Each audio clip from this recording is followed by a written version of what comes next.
There are moments in life when everything you think you understand gets shattered by a single misunderstood sentence.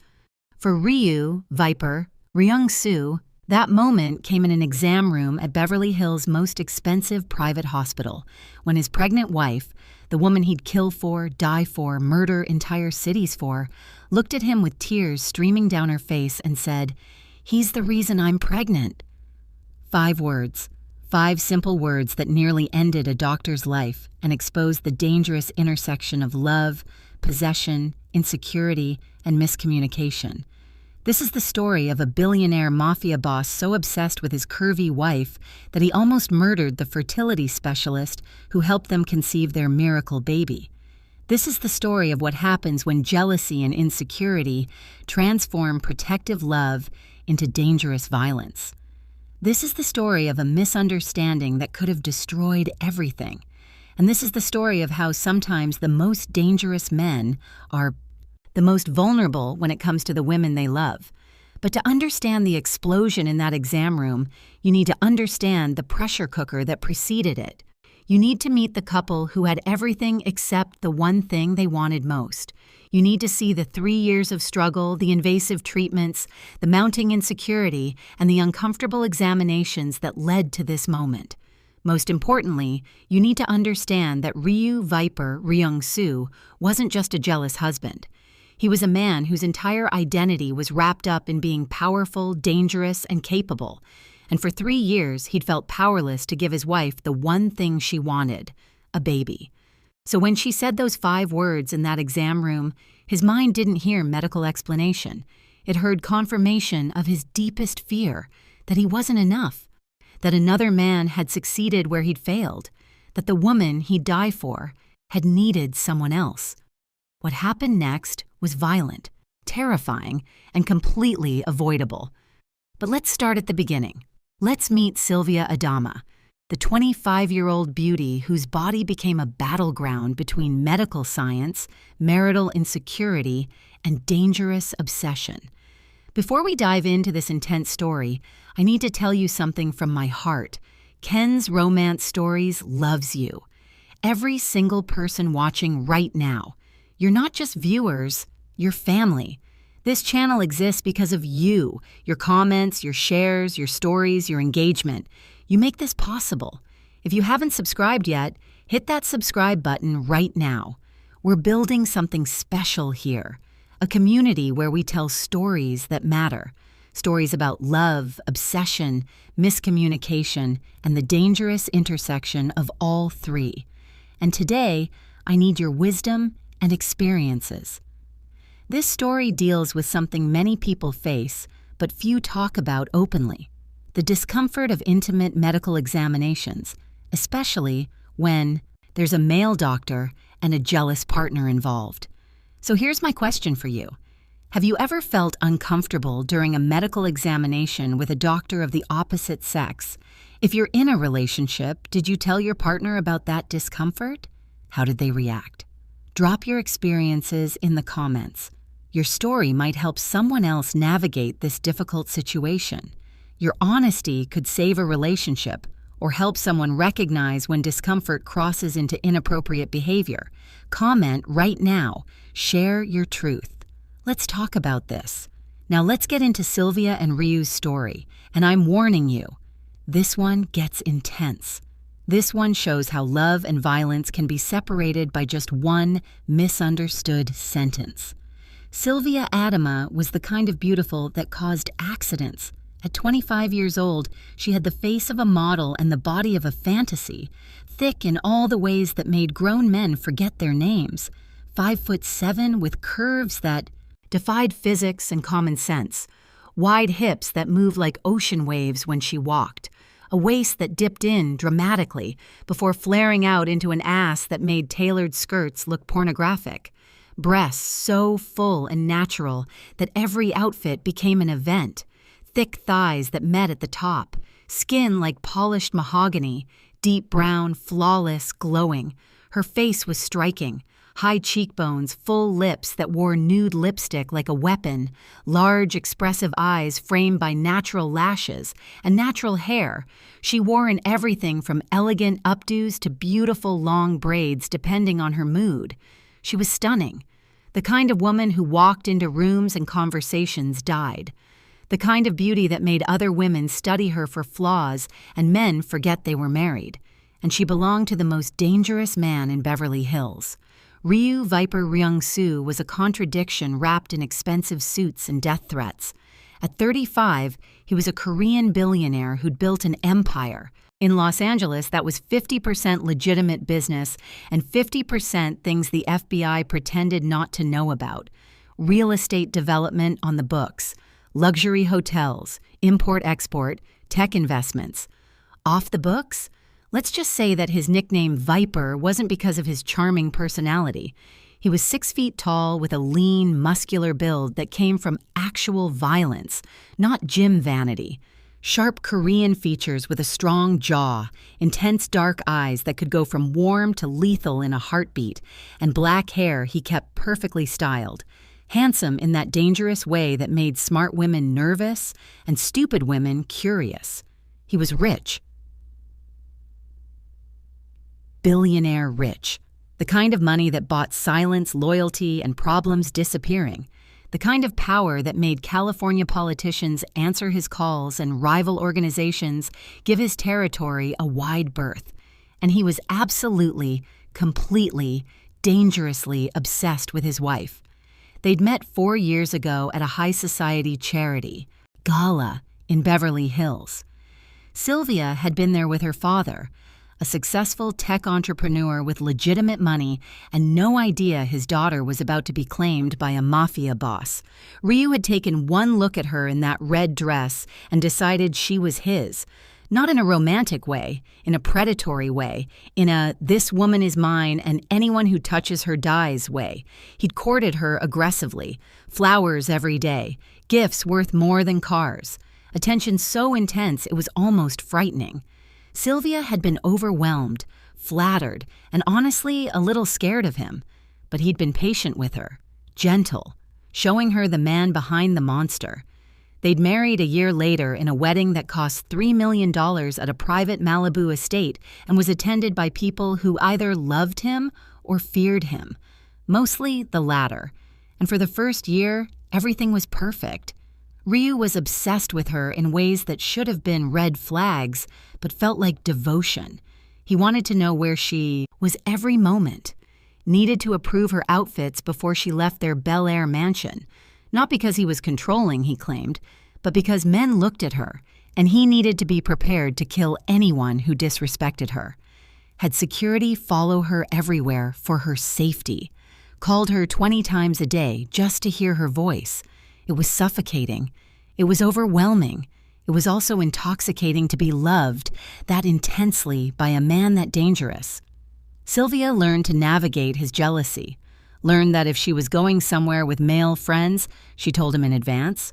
Learned that if a man approached her at a restaurant or boutique in Rodeo Drive, she shut it down immediately and visibly so Ryu's security could report back that she'd been loyal. Learned that his possessiveness came from a place of deep insecurity. He knew every man wanted her, and he couldn't understand why she'd chosen him. She tried to reassure him.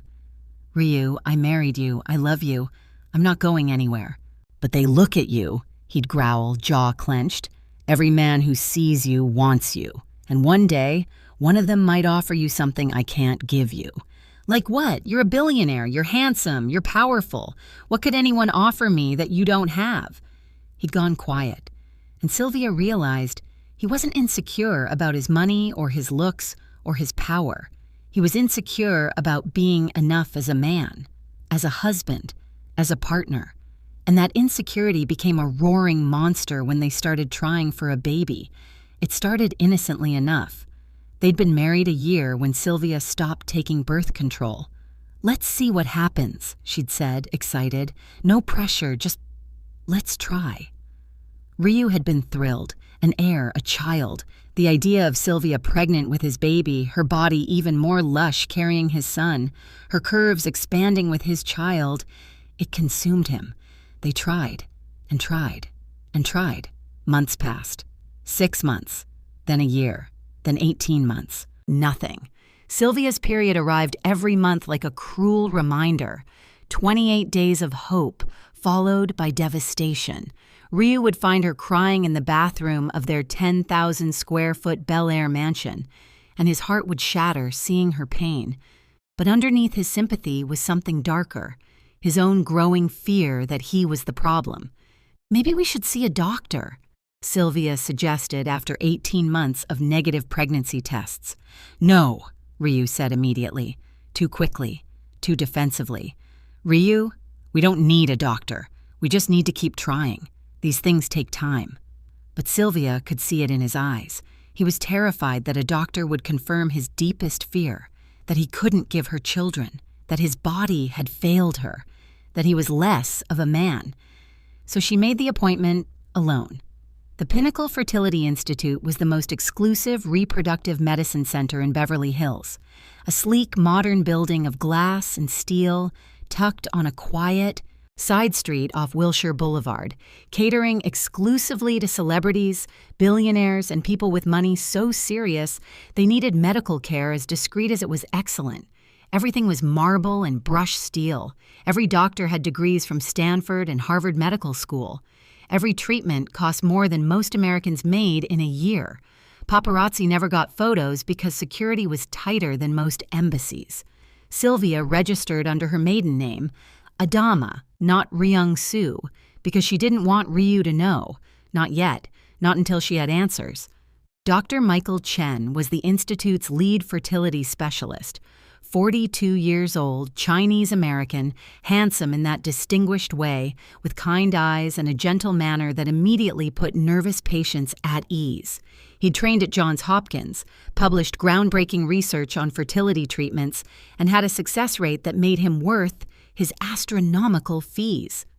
Half the celebrity babies born in LA in the last decade had started in his clinic. He was also male, which would become very important later. Mrs. Adama. Dr. Chen greeted her warmly in his office. Floor-to-ceiling windows showing Beverly Hills, expensive art on walls, everything designed to soothe anxious patients. I understand you and your husband have been trying to conceive for 18 months with no success? Sylvia nodded, fighting tears. I don't understand. I'm only 23. I'm healthy. We try all the time, but nothing happens. Well, let's not panic yet. 18 months is right at the threshold where we start investigating, but it doesn't mean anything is wrong. Let's run some tests on you, and I'd like to have your husband come in for testing as well. Sylvia shook her head quickly. No, he won't come. He doesn't even know I'm here. Dr. Chen's eyebrows raised slightly. Mrs. Adama, for fertility treatment to be effective, we need both partners involved.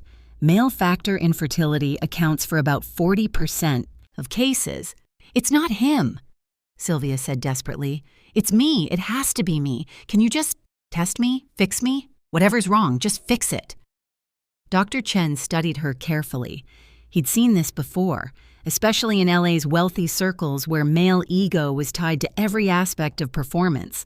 The wife who came alone because her husband's pride couldn't handle the possibility of being the problem. All right, he said gently. We'll start with you. But Mrs. Adama eventually will need to rule out male factors. Fertility is a couple's issue, not just a woman's burden. The tests began. Blood work, hormone panels, ultrasounds of her ovaries, a hysterosalpingography to check if her fallopian tubes were blocked, a procedure so painful Sylvia cried through it while nurses held her hands in the Institute's state-of-the-art procedure room. Everything came back normal.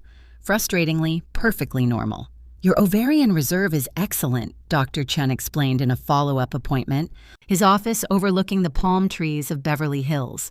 Your hormones are exactly where they should be. Your tubes are clear. Structurally, there's no reason you shouldn't be conceiving.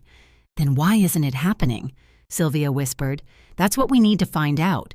I'd like to do some more specialized testing. And truly, Mrs. Adama, we need your husband's participation. A simple semen analysis could give us crucial information.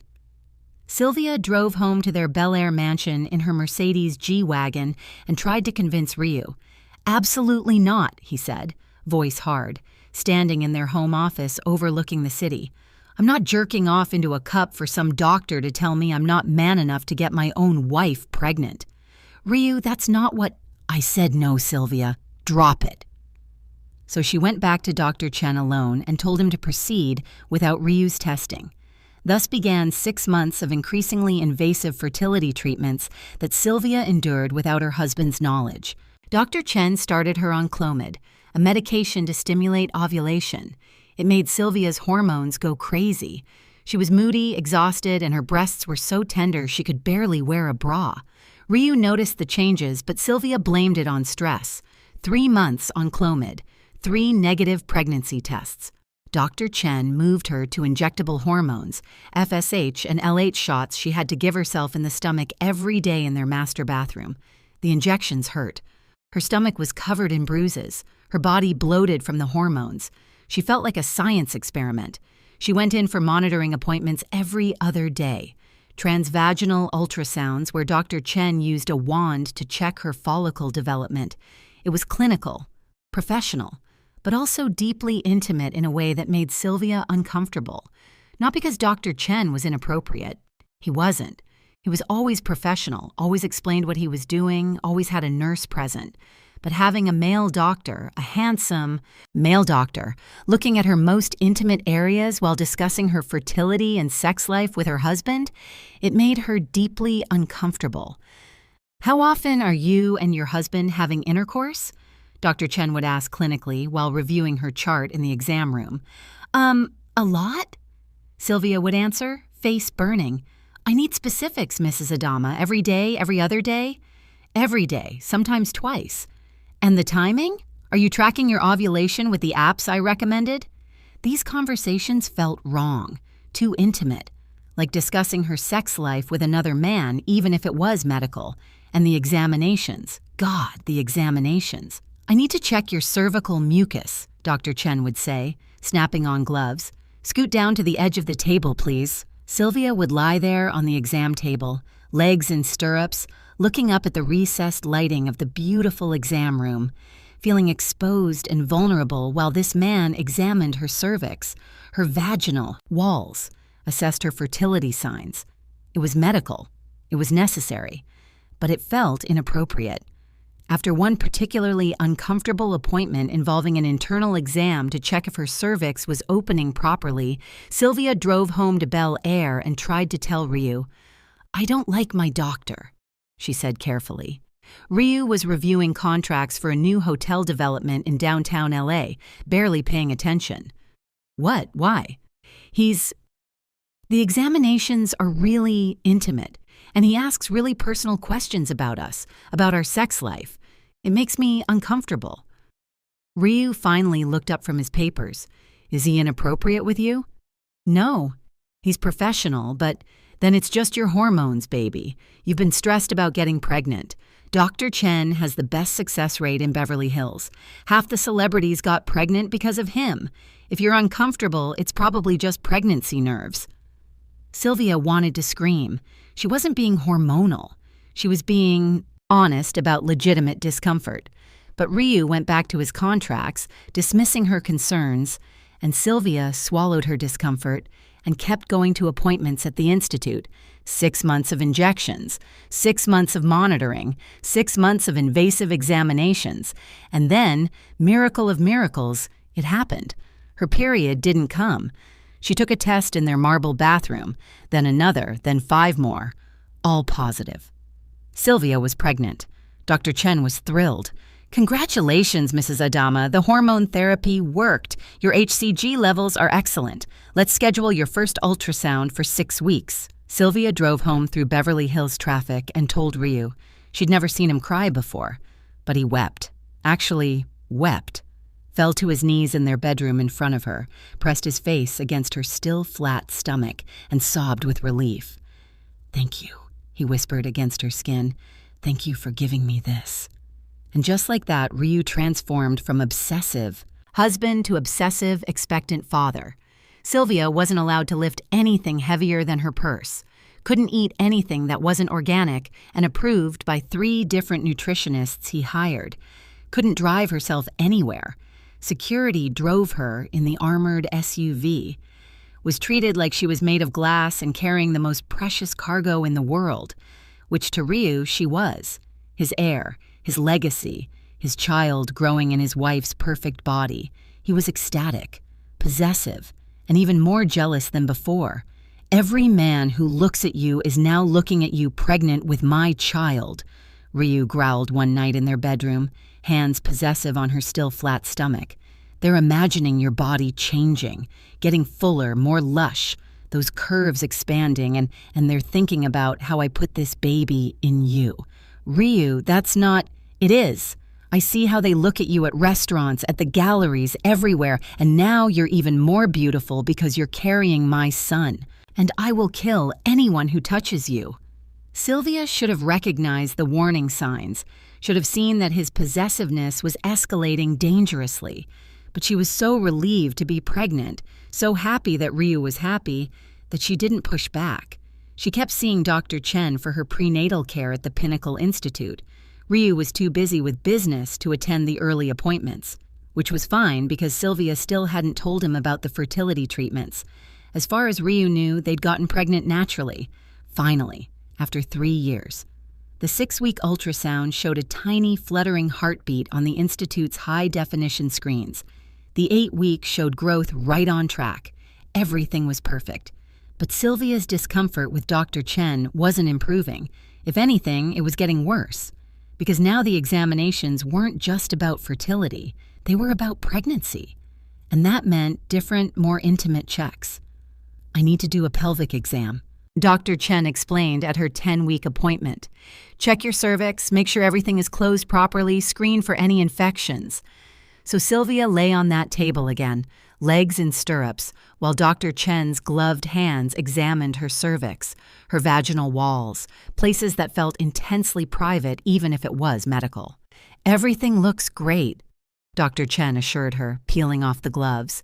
Cervix is closed tight, no signs of infection. Baby is growing beautifully. He was professional. He was kind. But Sylvia still drove home to Bel Air feeling uncomfortable. She tried again to tell Ryu, I really don't like having a male doctor do these examinations, she said carefully. Ryu was on the phone with someone in Korean, arguing about a shipment delay for one of his import businesses. He covered the phone. What? My doctor. I'm uncomfortable with him doing internal exams. Maybe I should switch to a female OB-GYN. Ryu uncovered the phone, went back to his argument, waved her off, dismissively. Sylvia gave up trying to communicate, and that silence would almost get Dr. Chen killed.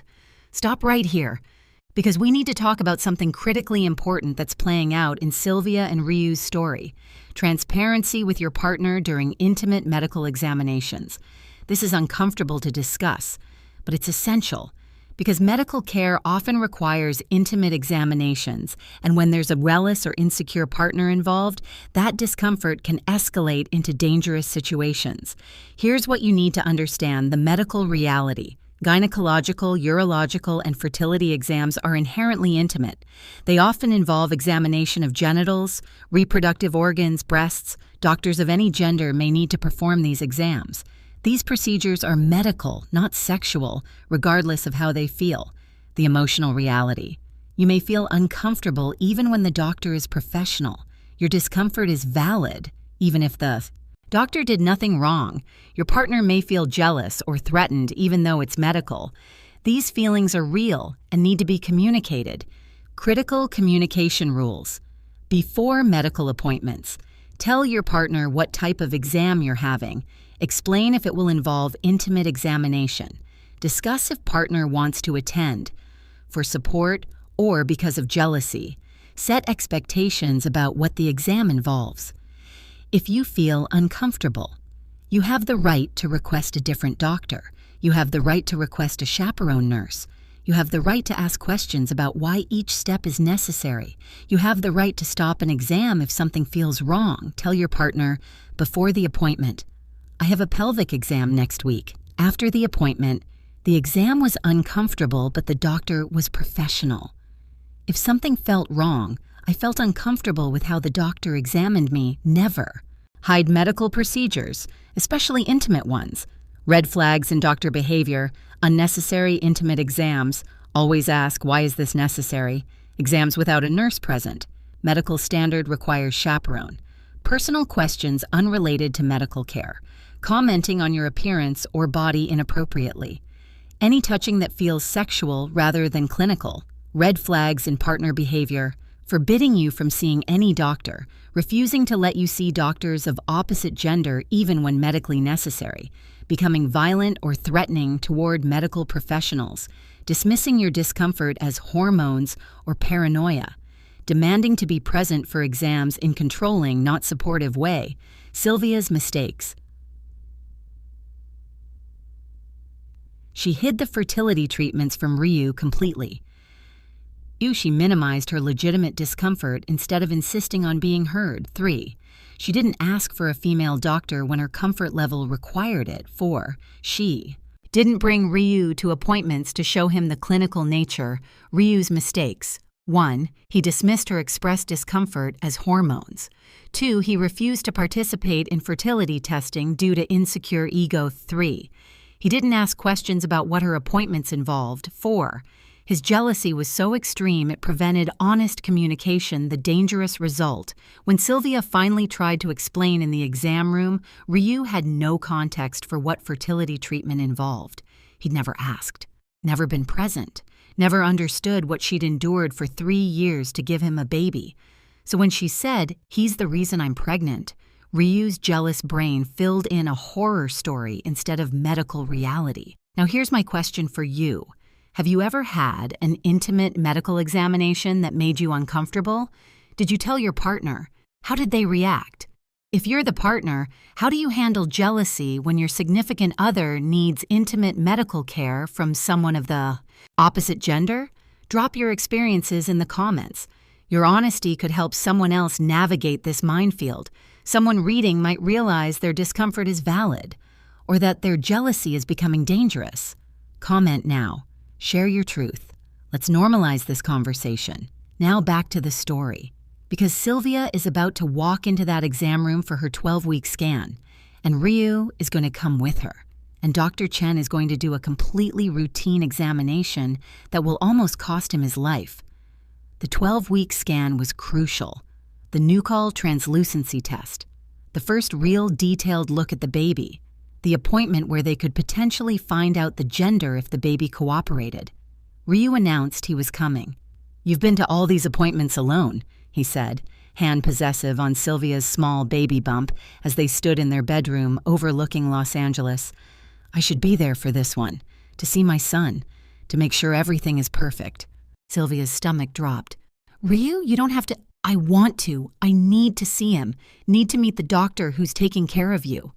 There was something in his voice, something possessive and dark that made Sylvia nervous. "Okay," she said carefully. "But Ryu, it's just a medical appointment. It's boring, just ultrasounds and measurements." "I don't care. I want to be there." So on the morning of the appointment, they drove to Beverly Hills together in Ryu's armored Range Rover with his security convoy following in matching black SUVs. Sylvia was quiet, anxiety building in her chest as they navigated through the palm tree-lined streets. She should have insisted on switching to a female doctor weeks ago, should have told Ryu about the fertility treatments, should have given him context, but she hadn't. And now it was too late. They pulled up to the Pinnacle Fertility Institute, modern glass and steel gleaming in the California sun, and Ryu's eyes immediately tracked every man in the elegant parking area. A businessman in his 50s glanced at Sylvia as they walked toward the entrance, looked away quickly when he saw Ryu's cold stare. A younger man, maybe late 20s in expensive workout clothes, let his eyes linger too long on Sylvia's curves in her maternity dress as they entered the lobby. Ryu stepped between them, blocking the man's view. "Problem?" he asked quietly in that voice that promised violence. The man went pale, shook his head, looked at his phone. Sylvia pulled Ryu toward the reception desk, all brushed steel and marble. "Stop it. You're scaring people." "Good. They should be scared. They're looking at my pregnant wife like she's available." "I'm obviously pregnant and wearing a wedding ring. No one thinks I'm available." They're imagining your body, how you got pregnant, what you look like naked now that you're carrying a child, and I want them to know that imagining is all they'll ever do because touching you means death." Sylvia sighed. This was going to be a disaster. "Mrs. Ryung-soo?" A nurse in pristine scrubs called her name. "Dr. Chen is ready for you." They followed the nurse down a hallway, museum-quality art on walls, everything pristine and luxurious, to an exam room that looked more like a spa than a doctor's office. Soft lighting, comfortable furniture, state-of-the-art medical equipment that looked like modern sculpture. "Please change into the gown," the nurse said, handing Sylvia a hospital gown. "Dr. Chen will be with you shortly."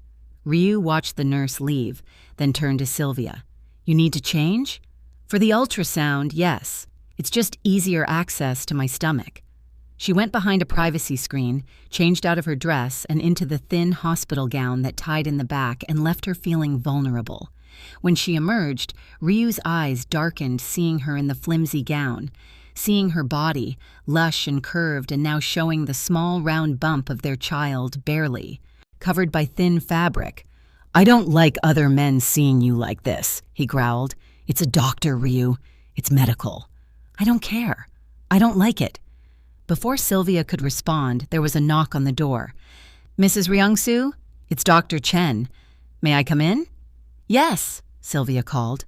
The door opened and Dr. Chen entered, handsome, professional, wearing his white coat over expensive clothes, smiling warmly. "Mrs. Ryung-soo, wonderful to see you. And you must be Mr. Ryung-soo. I'm Dr. Michael Chen. It's a pleasure to finally meet you." He extended his hand for a handshake. Ryu stared at the extended hand, didn't take it, just looked at Dr. Chen with cold, assessing eyes. The smile faltered slightly on Dr. Chen's face. He lowered his hand. "Well, shall we take a look at this baby?"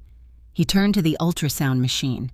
Top-of-the-line, high-definition screen, professional and unbothered by Ryu's rudeness.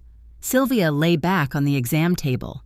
Ryu stood beside her, hand finding hers, squeezing possessively. Dr. Chen squeezed gel onto Sylvia's exposed belly, the small bump visible above her pubic bone, and placed the ultrasound wand on her skin. The room filled with the sound of a rapid heartbeat, fast and strong. "There's your baby," Dr. Chen said, pointing to the screen, "measuring right on track for 12 weeks. Heartbeat is 160 beats per minute, which is perfect." Ryu stared at the screen, seeing his child for the first time, that tiny figure with the oversized head and little limbs moving. His eyes filled with tears. His hand tightened on Sylvia's. "That's our son?" "Well, it's too early to tell gender definitively," Dr. Chen said with a smile. "But we can certainly look. Let's see if baby cooperates." He moved the wand, trying to get different angles, took measurements, pointed out the head, the spine, the little hands and feet. Ryu watched in wonder. For a moment, the dangerous Mafia boss disappeared, and there was just a father seeing his child. "Everything looks perfect," Dr. Chen said warmly. "Baby is healthy. Measurements are exactly where we want them. Mrs. Ryung-soo, you're doing an excellent job." He wiped the gel off Sylvia's belly.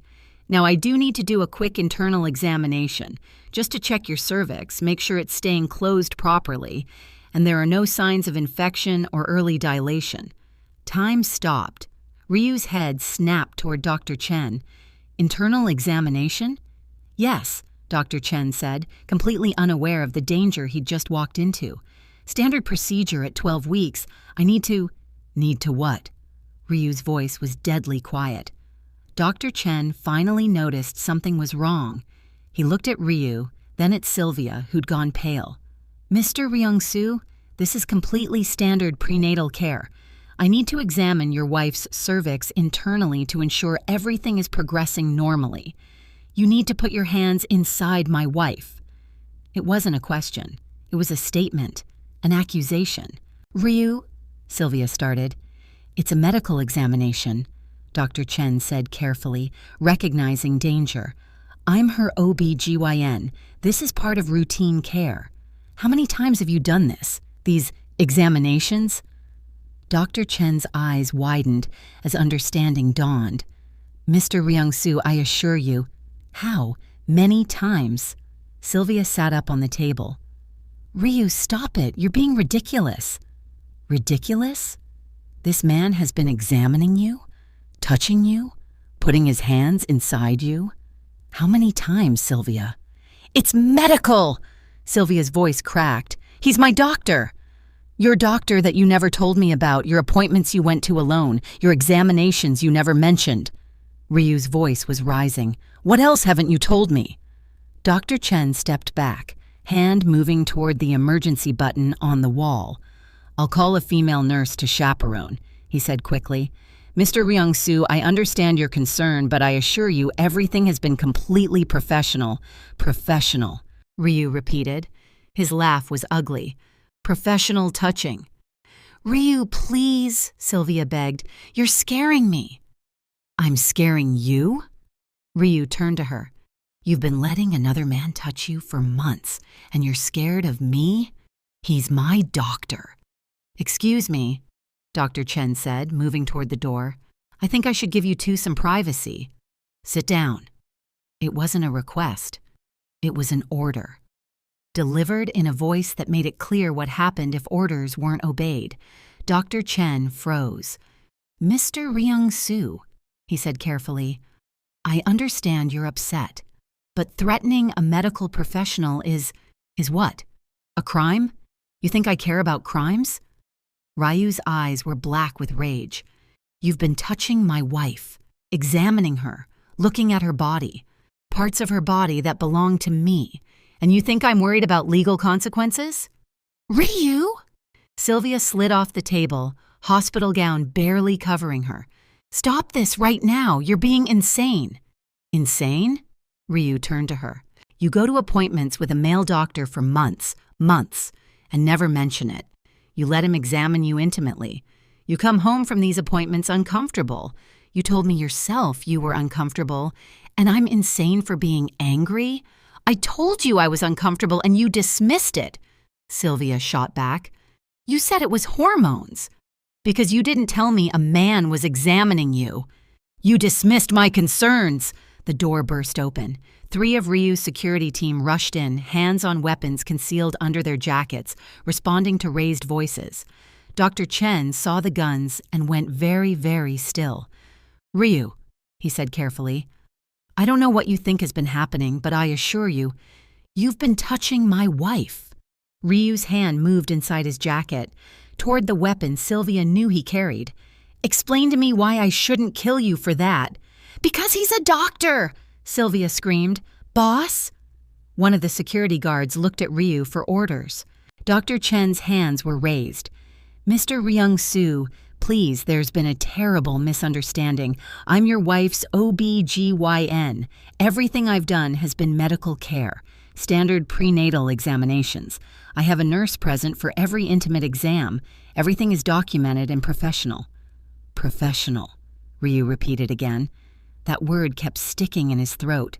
Yes, if you'd like, I can show you her medical records.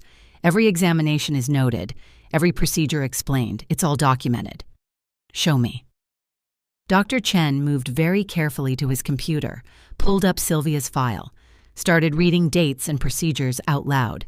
6-week ultrasound, 8-week ultrasound, 10-week pelvic examination to check cervical closure, hormone panels, blood work, everything standard, everything documented, everything. He stopped because he'd scrolled too far back, to before the pregnancy, to the fertility treatments. What is this? Ryu demanded, seeing the extensive records. These go back 2 years. Sylvia's blood turned to ice. Mr. Ryung-soo, Dr. Chen said carefully, perhaps this is something you and your wife should discuss privately. What is this? Dr. Chen looked at Sylvia. She shook her head desperately. Don't tell him. Please don't tell him. But Dr. Chen was looking at guns, at security guards, at a man who was barely controlling violence, and he chose his own life over her secret. I've been Mrs. Ryung-soo's fertility specialist for 2.5 years, Dr. Chen said quietly. She came to me when you'd been trying to conceive for 18 months with no success. I've been treating her for infertility. That's why she's pregnant now. The hormone therapy, the treatments, that's why she's uncomfortable. The procedures are invasive. The injections, the monitoring, the internal examinations to check follicle development. Stop talking, Ryu said. His voice was dead, empty. Dr. Chen stopped. Ryu turned to Sylvia. 2.5 years? Sylvia couldn't speak, could barely breathe. You've been seeing him for fertility treatments for 2.5 years and never told me? Ryu, never told me that we needed help conceiving? Never told me you were getting treatments? Never told me another man was examining you, treating you, managing your fertility? You refused, Sylvia burst out. You refused to get tested. You refused to see a doctor. Your ego couldn't handle the possibility that you might be the problem, so I went alone. I got help alone. I endured 2.5 years of painful, invasive, humiliating treatments alone because you were too insecure to help me. Silence. Deadly silence. Then Ryu said very quietly, So you went to him instead. He's a doctor, Ryu. You let him examine you, treat you, put medications in your body, manage your fertility. For years. To get pregnant, to give us a baby, that's all I wanted, that's all you wanted, and you wouldn't help, so I found someone who would. Ryu stared at her, and Sylvia saw something shatter in his eyes. So this baby, he said slowly, this pregnancy, this isn't because of us, it's because of him, his treatments, his medications, his expertise. Ryu, that's not, he succeeded where I failed. That's not what happened. He got you pregnant. And there it was, the ugly core of his insecurity laid bare. Dr. Chen's eyes widened in horror. Mr. Ryung-soo, no, that's not. The treatments help your wife's body be more receptive, but you are the biological father, your sperm, your genetics. I just created the optimal conditions for... But Ryu wasn't listening. He was staring at Sylvia, at her belly with his child, except now, his poisoned mind was whispering that maybe it wasn't his child. Maybe she'd been with Dr. Chen during those uncomfortable appointments. Maybe... Ryu, please, Sylvia begged. Please don't do this. Don't let your insecurity destroy what we have. Tell me the truth. I just did. Tell me what really happened at these appointments, these uncomfortable examinations. Medical examinations, ultrasounds, injections, that's all. You said you were uncomfortable. You said he made you uncomfortable. Why would medical treatment make you uncomfortable? Because it was intimate. Because he had to examine my vagina and cervix. Because I had to discuss our sex life. Because it felt wrong even though it was medical. That's why I tried to tell you. That's why I wanted you to come. But you dismissed me. Ryu turned to Dr. Chen. These examinations. Describe them. Mr. Ryung-soo, I really think... Describe them. Dr. Chen swallowed. Transvaginal ultrasounds to monitor follicle development, internal examinations to check cervical mucus and position, hormone injections that Mrs. Ryung-soo administered herself at home. Everything was standard fertility treatment protocol. Everything was professional. Everything was medically necessary. You put your hands inside my wife. As part of medical examination, yes. How many times? I don't... Over 2 years, probably dozens of monitoring appointments, Ryu's hand was on his weapon, actually gripping it now. Security guards tensed. You touched her dozens of times, examined her intimately, discussed her fertility, her body, her sex life with me, and you think I'm going to believe nothing happened? Nothing did happen! Sylvia screamed. Ryu, I love you. I went through hell to give you a baby. This is your child. Is it? The words hung in the air like poison. Sylvia felt something break inside her chest. How can you even ask me that? Because you lied for 2 years. Because you let another man touch you for 2 years. Because you said he made you uncomfortable and yet you kept going back. So explain to me, Sylvia, what was really happening at these appointments? Medical treatment. Then why didn't you tell me? Because of this. Sylvia gestured at the scene. Because I knew you'd react like this. Because your ego is so fragile you can't handle the fact that we needed help. Because you're so insecure you'd rather accuse me of cheating than admit your pride almost cost us our baby. Ryu flinched like she'd hit him. And in that moment of vulnerability, Dr. Chen made a mistake. He stepped forward, toward Sylvia, instinctively protective of his patient who was crying and distressed and pregnant. "Mrs. Ryung-soo," he said gently, "perhaps you should sit down. Stress isn't good for the baby." His hand touched her elbow, gentle, professional, guiding her toward the exam table. Ryu moved. 1 second, Dr. Chen was touching Sylvia's arm. The next second, he was slammed against the wall with Ryu's forearm across his throat and a gun pressed against his temple. "Get your fucking hands off my wife!" Sylvia screamed. Security guards surrounded them but didn't intervene. They protected Ryu, not his victims. "Ryu, stop!" Sylvia grabbed his arm. "Let him go! He touched you," Ryu snarled. "After everything we just discussed, he put his hands on you." "To help me sit down. I'm crying. I'm upset. He was being a doctor." But Ryu was past reason, past rationality. The monster was fully unleashed. "You've been touching her for years," Ryu growled in Dr. Chen's face, examining her, looking at her body, seeing parts of my wife I don't share with anyone. "And you just touched her again, right in front of me." "I was helping." Dr. Chen could barely speak with the forearm crushing his windpipe. "Helping? Like you helped her get pregnant?" Ryu's voice was poison. "Tell me, doctor, when you were doing these intimate examinations, what were you thinking? What were you imagining?" "Mr. Ryung-soo, please, I'm a professional. Professionals can have fantasies. Professionals can cross lines. And you've been alone with my wife, my beautiful, curvy, perfect wife, dozens of times, examining her, touching her, while she's vulnerable and desperate and willing to do anything to get pregnant." "Nothing happened," Sylvia was crying. "Ryu, please. He's telling the truth. He's been professional. He's the reason we have this baby. Please don't hurt him." And there it was, the sentence that destroyed everything. "He's the reason I'm pregnant." Sylvia realized what she'd said, realized how it sounded, tried to backtrack. "I mean, the treatments, his medical care. That's what I meant," but it was too late. Ryu's face went completely still, completely empty, the most dangerous expression Sylvia had ever seen. "He's the reason you're pregnant," Ryu repeated quietly. "The treatments are the reason. His medical expertise. That's what I meant. You said he's the reason. Not the treatments, not the medicine. Him." "Ryu, no. My wife just told me another man is the reason she's pregnant."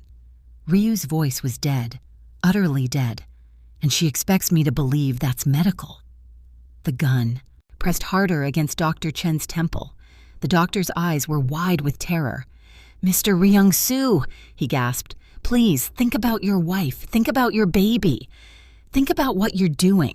I'm thinking about my wife saying another man got her pregnant. That's not what she meant. Then what did she mean?" And Dr. Chen, staring down the barrel of a gun, terrified for his life, spoke the truth as clearly as he could.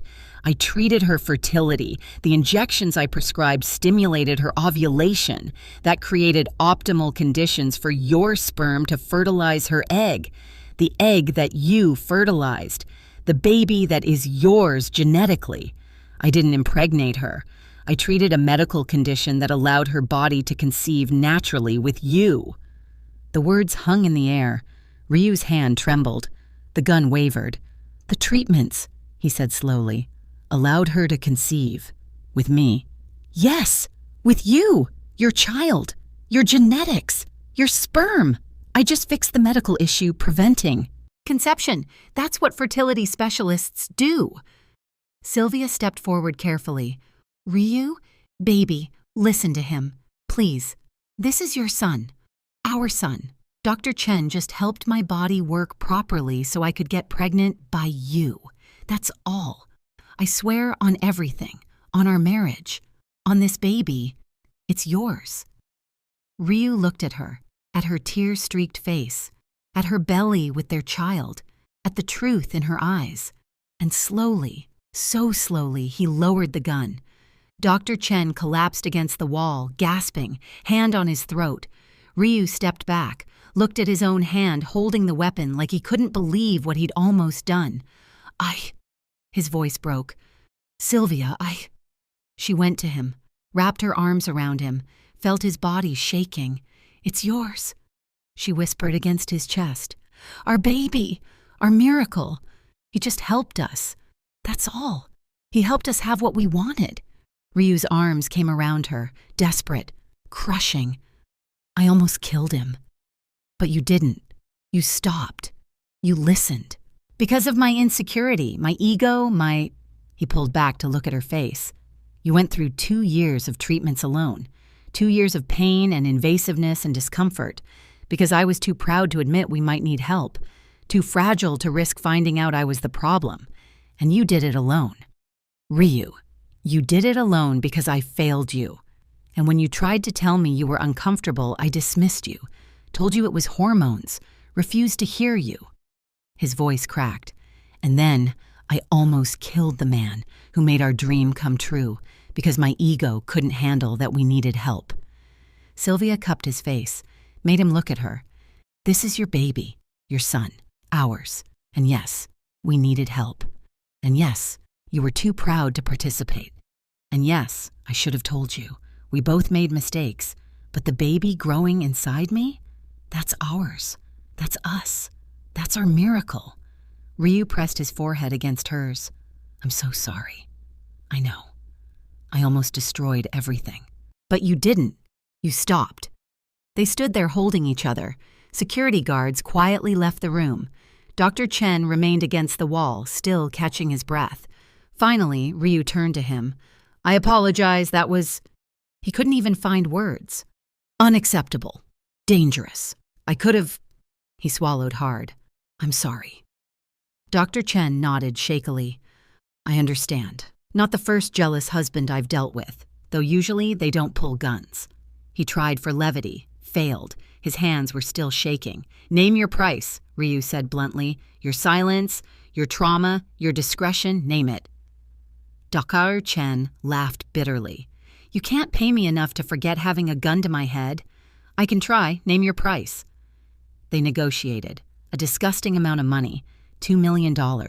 Enough to ensure Dr. Chen would never speak of this. Ever. And then Ryu made one more request. I want a female OB/GYN immediately. Someone with experience but no male examining my wife ever again. Dr. Chen nodded. I'll have my colleague Dr. Patricia Williams take over. She's excellent. Board certified. 20 years experience at Cedars-Sinai.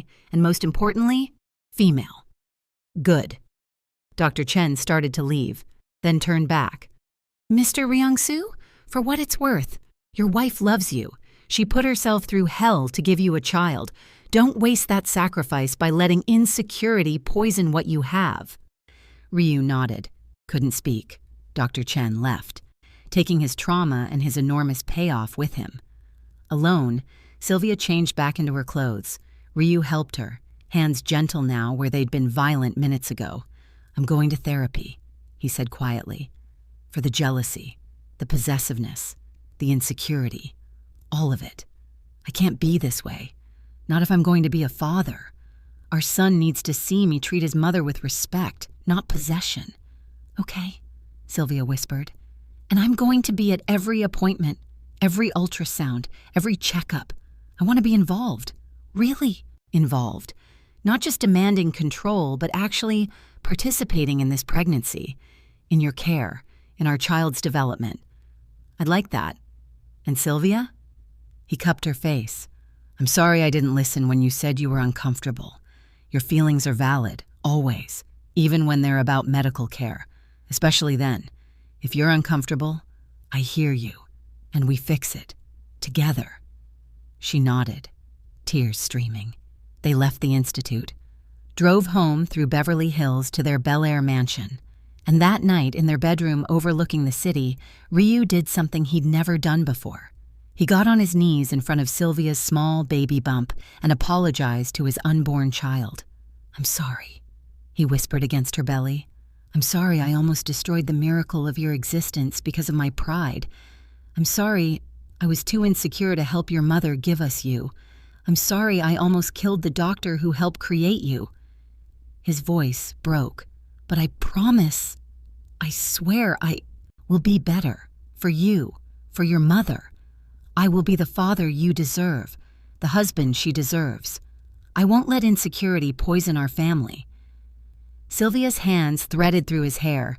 "Ryu, I love you," he said. "Both of you. And I will spend the rest of my life proving I deserve you." And he did. Before we end, I need you to understand something crucial that Ryu and Sylvia learned the hard way. Communication about fertility struggles and treatments is essential, even when, especially when, one partner's ego is involved. Here's the reality. Fertility statistics: 1 in 8 couples struggle with infertility. Male factor infertility accounts for 40–50% of cases. Female factor infertility accounts for 40–50% of cases. Combined or unexplained factors account for 10–20%. This means men are just as likely as women to be the issue. Why men resist fertility testing. Fertility linked to masculinity in most cultures.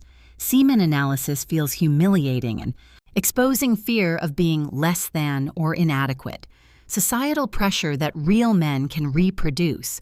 Ego can't handle possibility of being the problem. Why this is dangerous. Delays diagnosis and treatment, forces women to undergo invasive testing alone, creates resentment and secrecy, results in unnecessary female treatments when male is the issue, destroys trust in relationship, the communication rules for fertility. Struggles both partners must get tested together from the start, attend appointments together when possible, share test results honestly and completely, make treatment decisions jointly, support each other through invasive procedures. If your partner refuses testing, 1. Explain that 40% of infertility is male factor. Emphasize that knowing the cause helps target treatment. 3. Remind them that semen analysis is quick, non-invasive, and private. 4. Offer to schedule both your tests simultaneously. 5. If they still refuse, proceed alone, but tell them what you're doing. Never hide medical treatment, not fertility treatments, not invasive examinations, not hormone therapy, not surgical procedures. Secrets in medical care create suspicion and destroy trust. Sylvia's critical mistakes. 1. She hid fertility treatment for 2.5 years. 2. She underwent invasive procedures Ryu didn't know about. 3. She let discomfort fester without insisting Ryu listen. 4. She created a situation where truth could be misinterpreted catastrophically. Ryu's critical mistakes. 1. He refused testing due to fragile ego. 2. He dismissed her legitimate concerns about discomfort. 3. He didn't ask questions about what her appointments involved. 4. He let insecurity and jealousy nearly destroy their miracle. 5. He almost killed a man over medical care. The right way to handle this. Year 1 of trying. Both get baseline fertility testing. Both know what procedures the other is undergoing. Both attend appointments when possible. Both understand treatments are medical, not sexual. If treatment is needed, discuss before starting. Both understand what's involved. Both know which procedures are invasive. Both agree on doctor, gender matters if partner is uncomfortable. Check in after appointments about comfort level. If you feel uncomfortable, tell partner immediately. Explain specifically what made you uncomfortable. Partner listens without dismissing. Together decide if issue is doctor behavior or just nature of exam. Switch doctors if legitimate discomfort continues. If your partner is jealous, invite them to appointments. Show them the clinical nature of exams. Explain medical necessity of each procedure. Consider same-gender doctor if it helps, but don't let jealousy prevent necessary care. Seek therapy if jealousy becomes dangerous. The result.